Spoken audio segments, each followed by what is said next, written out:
Hello दोस्तों, राधे राधे। आपका हमारे चैनल मेरी कहानियों में स्वागत है। दोस्तों, मैं आपके लिए संपूर्ण महाभारत की कथा को लघु रूप में बताने वाली हूँ। यदि आपको भी संपूर्ण महाभारत को सुनने का लाभ उठाना हो तो हमारे चैनल को सब्सक्राइब कर लें। तो चलिए, आज की कथा में हम जानेंगे जयद्रथ की दुर्गति और दुर्योधन की गंधर्वों से रक्षा कैसे हुई। एक बार पांचों पांडव आवश्यक कार्यवश बाहर गए हुए थे। आश्रम में केवल द्रौपदी, उसकी एक दासी और पुरोहित धौम्य ही थे। उसी समय सिंधु देश का राजा जयद्रथ, जो विवाह की इच्छा से शाल्व देश जा रहा था, उधर से निकला। अचानक आश्रम के द्वार पर खड़ी द्रौपदी पर उसकी नजर पड़ी और वह उसी स्थान पर मुग्ध हो गया। उसने अपनी सेना को वहीं रोककर अपने मित्र कोटिकास्य से कहा, कौटिक, तनिक जाकर पता लगाओ कि यह सर्वांग सुंदरी कौन है। यदि यह स्त्री मुझे मिल जाए तो फिर मुझे विवाह के लिए शाल्व देश जाने की क्या आवश्यकता है।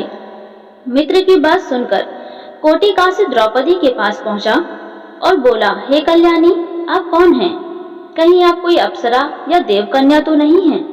द्रौपदी ने उत्तर दिया, मैं जग विख्यात पांचों पांडवों की पत्नी द्रौपदी हूँ। मेरे पति अभी आने ही वाले हैं, अतः आप लोग उनका आतिथ्य सेवा स्वीकार करके यहाँ से प्रस्थान करें। आप लोगों से प्रार्थना है कि उनके आने तक आप लोग कुटी के बाहर विश्राम करें। मैं आप लोगों के लिए भोजन का प्रबंध करती हूँ। कोटिकास्य ने जयद्रथ के पास जाकर द्रौपदी का परिचय दिया। परिचय जानने पर जयद्रथ ने द्रौपदी के पास जाकर कहा, हे द्रौपदी, तुम उन लोगों की पत्नी हो जो वन में मारे मारे फिरते हैं और तुम्हें किसी भी प्रकार का सुख वैभव प्रदान नहीं कर पाते। तुम पांडवों को त्याग कर मुझसे विवाह कर लो और संपूर्ण सिंधु तथा सौवीर देश का राज सुख भोगो।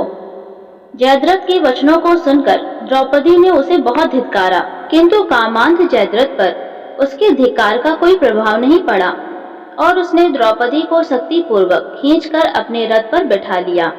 गुरु धौम्य द्रौपदी की रक्षा के लिए आए तो उसे जयद्रथ ने वहीं पटक दिया और अपना रथ वहां से भगाने लगा।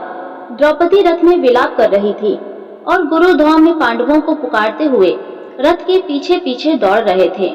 कुछ समय पश्चात जब पांडवगण वापस लौटे तो रोते कल्पते दासी ने उन्हें सारा वृत्तांत कह सुनाया। सब कुछ जानने पर पांडवों ने जयद्रथ का पीछा किया और शीघ्र ही उसकी सेना सहित उसे घेर लिया। दोनों पक्षों में घोर युद्ध होने लगा। पांडवों के पराक्रम से जयद्रथ के सब भाई और कोटिकास्य मारे गए तथा उसकी सेना रणभूमि छोड़कर भाग निकली। सहदेव ने द्रौपदी सहित जयद्रथ के रथ पर अधिकार जमा लिया। जयद्रथ अपनी सेना को भागती देखकर स्वयं भी पैदल ही भागने लगा। सहदेव को छोड़कर शेष पांडव भागते हुए जयद्रथ का पीछा करने लगे। भीम तथा अर्जुन ने लपक कर जयद्रथ को आगे से घेर लिया और उसकी चोटी पकड़ ली। फिर क्रोध में आकर भीम ने उसे पृथ्वी पर पटक दिया और लात घूंसों से उसकी मरम्मत करने लगे। जब भीम की मार से जयद्रथ अधमरा हो गया तो अर्जुन ने कहा, भैया भीम, इसे प्राणहीन मत करो। इसे इसके कर्मों का दंड हमारे बड़े भाई युधिष्ठिर देंगे। अर्जुन के वचन सुनकर भीम ने जयद्रथ के कसों को अपने अर्धचंद्राकार बाणों से मोड़कर 5 चोटी रख दी और उसे बांधकर युधिष्ठिर के सामने प्रस्तुत कर दिया। धर्मराज ने जयद्रथ को धिक्कारते हुए कहा, रे दुष्ट जयद्रथ, हम चाहे तो अभी तेरा वध कर सकते हैं, किंतु बहन दुश्शला के वैधव्य को ध्यान में रखकर हम ऐसा नहीं करेंगे। जा, तुझे मुक्त किया। यह सुनकर जयद्रथ कांतिहीन हो लज्जा से सिर झुकाए वहां से चला गया। वहां से वन में जाकर जयद्रथ ने भगवान शंकर की घोर तपस्या की। उसकी तपस्या से प्रसन्न होकर शंकर जी ने उसे वर मांगने के लिए कहा। इस पर जयद्रथ बोला, भगवान, मैं युद्ध में पांचों पांडवों पर विजय प्राप्त करने का वर मांगता हूँ। इस पर भगवान शंकर ने अपनी असमर्थता प्रकट करते हुए जयद्रथ से कहा, हे जयद्रथ, पांडव अजेय हैं और ऐसा होना असंभव है। श्री कृष्ण नारायण के और अर्जुन नर के अवतार हैं। मैं अर्जुन को त्रिलोक विजय प्राप्त करने का वर एवं पाशुपत्यास्त्र पहले ही प्रदान कर चुका हूँ।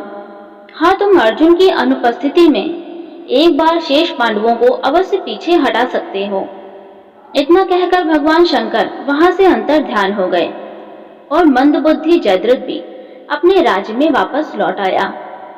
दुर्योधन की गंधर्वों से रक्षा।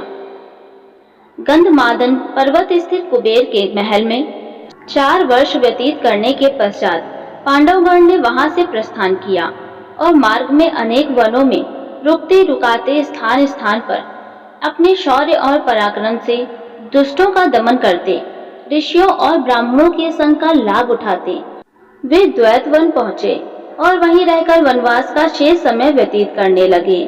अब तक वनवास के 11 वर्ष पूर्ण हो चुके थे। पांडवों के द्वैत वन में होने की सूचना दुर्योधन तथा उसकी दुष्ट मंडली दुशासन, शकुनी, कर्ण आदि को मिली। वे एक बार फिर वहां जाकर पांडवों को मार डालने की योजना बनाने लगे। संयोगवश उन दिनों कौरवों की गौ संपत्ति द्वैत वन में ही थी। अपनी गौ संपत्ति अंकेक्षण, निरीक्षण आदि करने के बहाने दुर्योधन ने धृतराष्ट्र से द्वैत वन जाने की अनुमति प्राप्त कर ली। इस प्रकार दुर्योधन और उसकी दुष्ट मंडली ने अपनी विशाल सेना के साथ द्वैत वन में पहुंचकर वहां अपना डेरा डाल दिया। वे अपना राजसी ठाट बाट का प्रदर्शन कर पांडवों को जलाना भी चाहते थे। इसीलिए बहुमूल्य वस्त्राभूषणों से सुसज्जित राज महिलाओं को भी उन्होंने अपने साथ रख लिया था। एक दिन वे जल विहार करने के उद्देश्य से दुर्योधन अपनी मंडली तथा राज महिलाओं के साथ द्वैत वन में स्थित मनोरम सरोवर में पहुंचे, किंतु उस सरोवर में गंधर्व राज चित्ररथ पहले से ही आकर अपनी पत्नियों के साथ जल क्रीड़ा कर रहे थे। चित्ररथ के सेवकों ने दुर्योधन को सरोवर में उतरने से रोकते हुए कहा।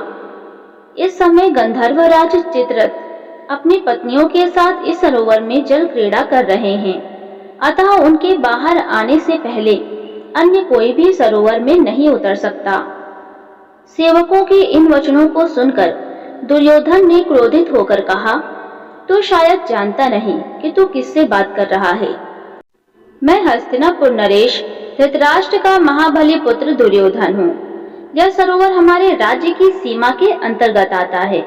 तू जाकर चित्ररथ से कह दे कि इस राज्य का युवराज यहाँ जल विहार करने आया है और तुम्हें इस सरोवर से बाहर निकलने की आज्ञा दी है। दुर्योधन के दर्पयुक्त संदेश को सुनकर गंधर्व राज चित्ररथ के क्रोध का पारावार न रहा और उसने दुर्योधन तथा उसकी मंडली के साथ युद्ध आरंभ कर दिया। दुर्योधन के साथी और सेना कुछ समय तक तो युद्ध करते रहे, किंतु चित्ररथ को अधिक बलवान पाकर वे सभी दुर्योधन एवं राजमहिलाओं को वहीं छोड़कर भाग खड़े हुए। चित्ररथ ने दुर्योधन और उन राजमहिलाओं को कैद कर लिया। दुर्योधन की भगौड़ी सेना जब कुछ न सूझा तो वे वहां निवास करते हुए पांडवों के पास जाकर उनसे दुर्योधन और राजमहिलाओं की मुक्ति के लिए याचना करने लगे। उनकी याचना सुनकर भीमसेन ने प्रसन्न होकर युधिष्ठिर से कहा, बड़े भैया दुर्योधन अपनी राजसी वैभव का हमारे सामने प्रदर्शन करने यहाँ आया था। गंधर्वों ने दुर्योधन की दुर्दशा करके हमारे हित का काम किया है, आप कदापि उसे मत छुड़ाना।